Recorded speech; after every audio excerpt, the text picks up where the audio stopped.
You guys get your scripts for oh shit. Getting the scripts for oh shit dungeon. Getting the scripts. Gamius is in this. I remember this one. Oh right, yes, Will Watt. There can be only an amazing one Gamius to play Gamius. Is this the thing that we did some of before? Yes. Yes. I can't remember. I wasn't here for this one. You were angry Dumbledore / angry Gandalf. Right. Okay. So this is the same script. So hold on a second. Let me see if Goodness gracious. Dustin. I don't know if Dustin sent us a new script. I've only got this one. Let's see here. Let me go look at the poll.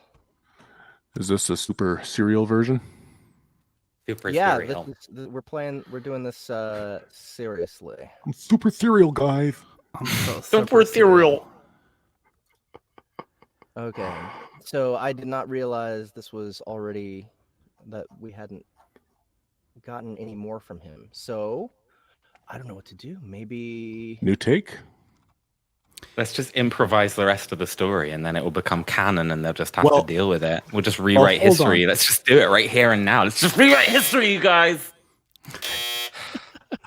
I don't know what to do about this, guys. Maybe. Hold on. I have a cunning plan.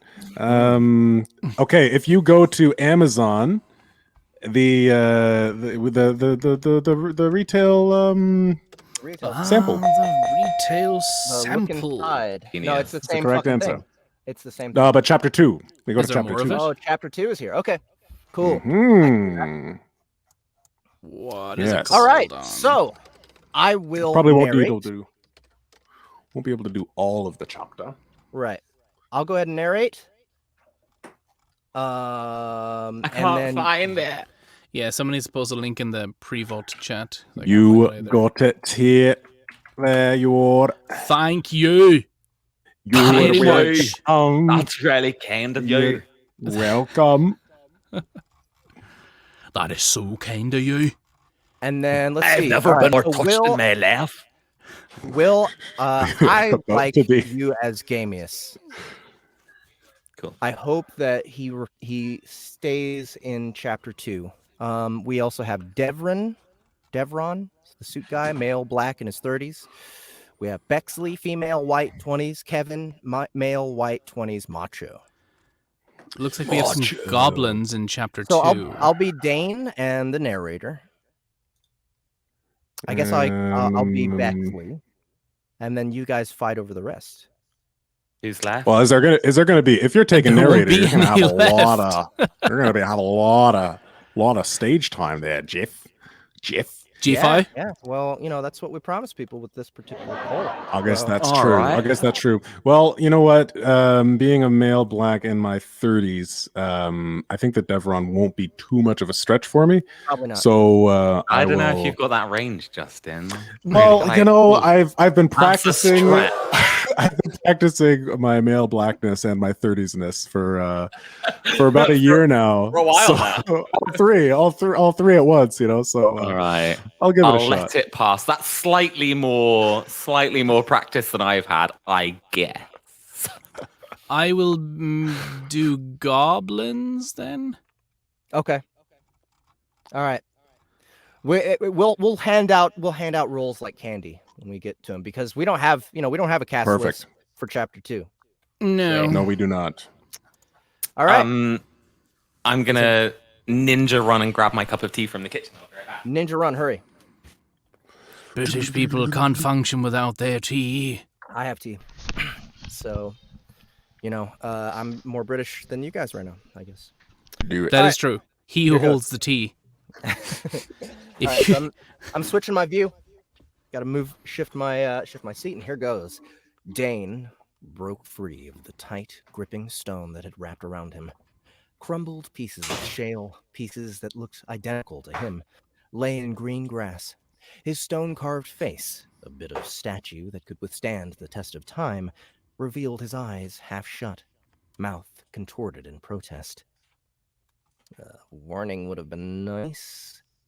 The grass swayed in a soft breeze, dancing along rolling hills. Trees with bunched-up tops like cotton balls of pink leaves cast flittered shadows. Boulders and jutting stones carved through the land, surrounded by bushes sprinkled with flowers. There wasn't a person in sight. But what a wondrous world. The way the trees grew with twisting branches, the birds and their metallic blue wings shimmering in sunlight, the vast stretch of green and pink in every direction. Yet, what was he supposed to do? It was one thing to get lost on purpose, and a totally different thing to be truly lost. When he would drive up to the mountains, there had always been an anchor that tethered him to society, roads, trails, people, his compass, and the general understanding of where things were. Walk far enough east, and he'd hit the city. Easy peasy. That's all I needed. A map. And wasn't there an app for that? Oh, shit, brownies! Where was his phone? He had it right before being turned into a statue. His pockets were empty. The only things around him were the crumbled bits of shale. But it was supposed to be a piece of his soul. Could he have lost it? Dropped it on the mountaintop when he fell? Of course he did. That was what happened with all new phones. Get the pristine box, the pretty screen, and 5 minutes later, a crack down the center. Okay, real quick, guys, I hear an echo. It's probably me. Okay. We can all mute till our parts. Did they sell screen protectors in heaven? If there ever was a time for a handy Find My Phone app, this was that time. Then again, he wasn't on a mountaintop anymore. Who knew how far away Gamius had sent him? With that thought, he turned, and there, soaring into the stratosphere, was a dull gray of a shape, like an upside-down funnel, distinct from all other mountains, and no doubt the mountain he had, moments ago, been standing on. It would be impossible to climb that. 12 miles of cliffs. To even reach it would take weeks. Gamius? Dane tried and waited. The only reply was flittering leaves. Then, feeling silly for the thought, though enough on the verge of panic that it was worth a try, he called out, "Customer support?" Nothing. Just thinking heaven had game masters made him cringe. But there had obviously been a mistake, a glitch in the matrix. Not only did he not get to choose a divinity, but he was also now without the single device that contained any hope of finding information.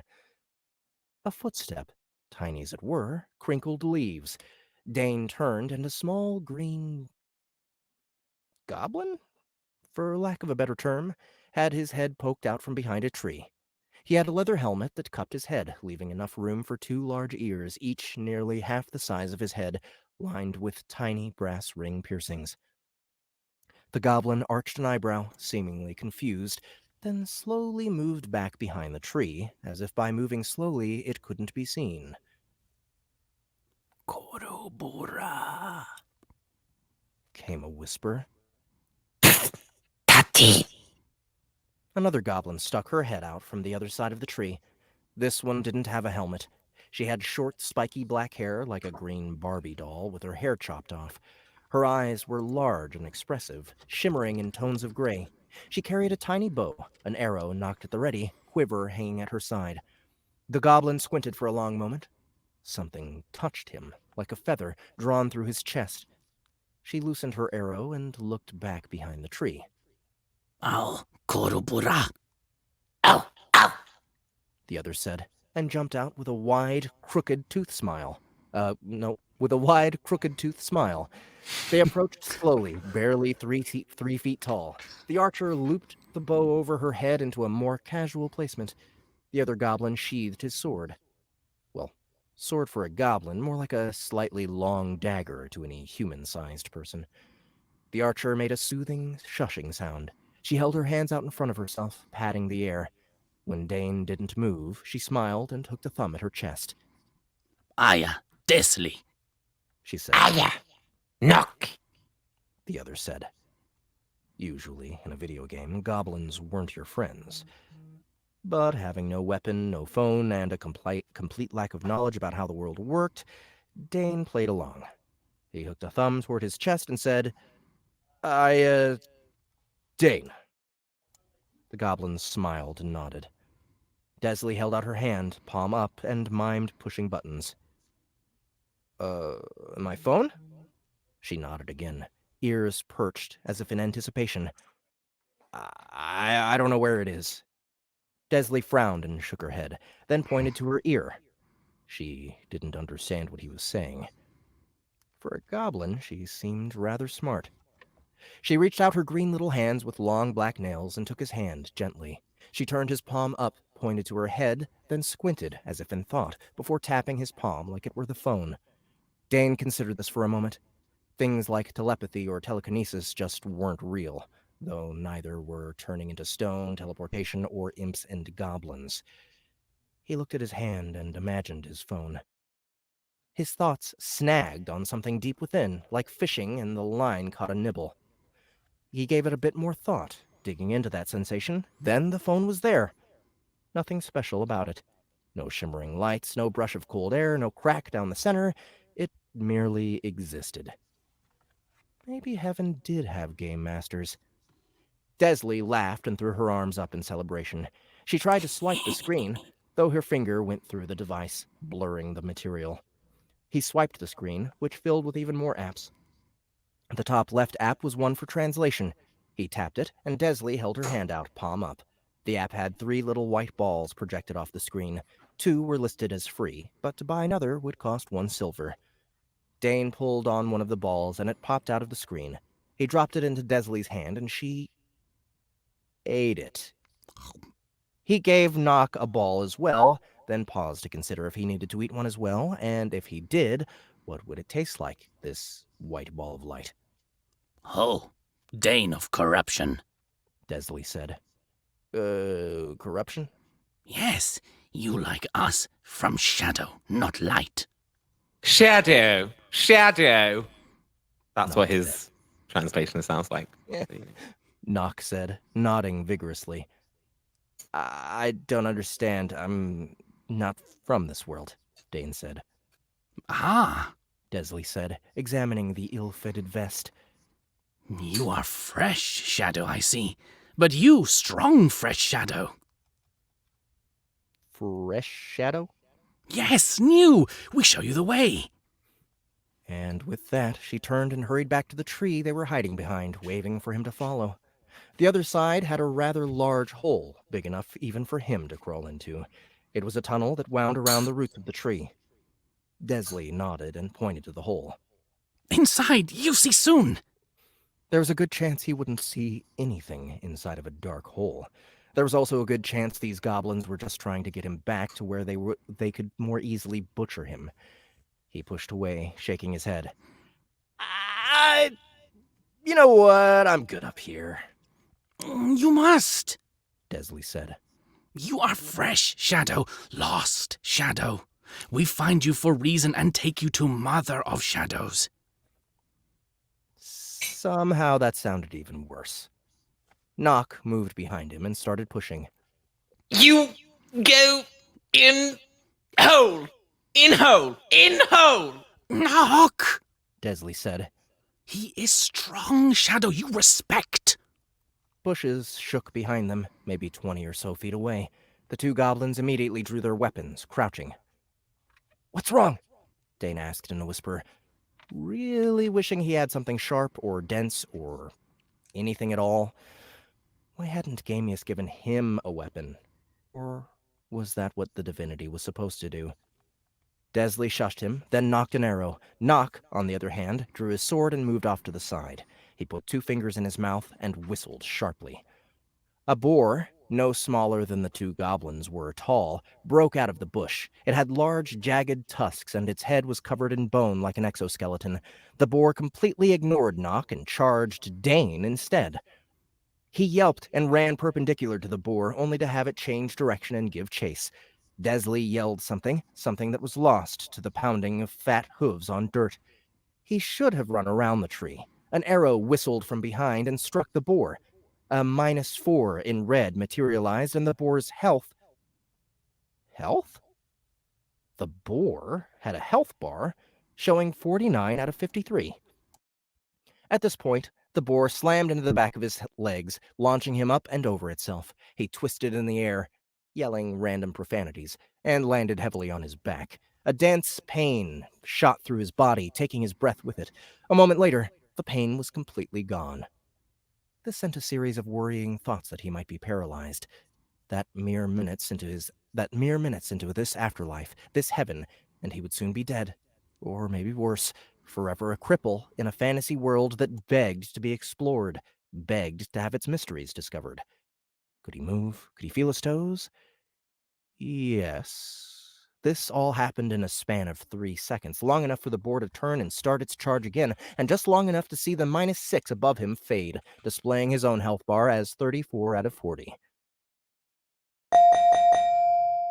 Hey! Woo! All right. So, we just get to see a little bit more of the mystery. That is, oh shit, I fucking hate spiders. By Dustin Tigner. Wrong Divinity, dude.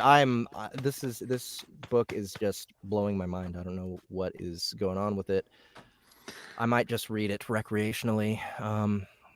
It's weird. It's weird. And Recreational reading is a gateway yeah, thank to you other guys. recreational. Thank you guys so much for voting that one up, for getting. I think maybe Dustin probably nominated it again and got people to vote on it. So thank you, Dustin, for bringing more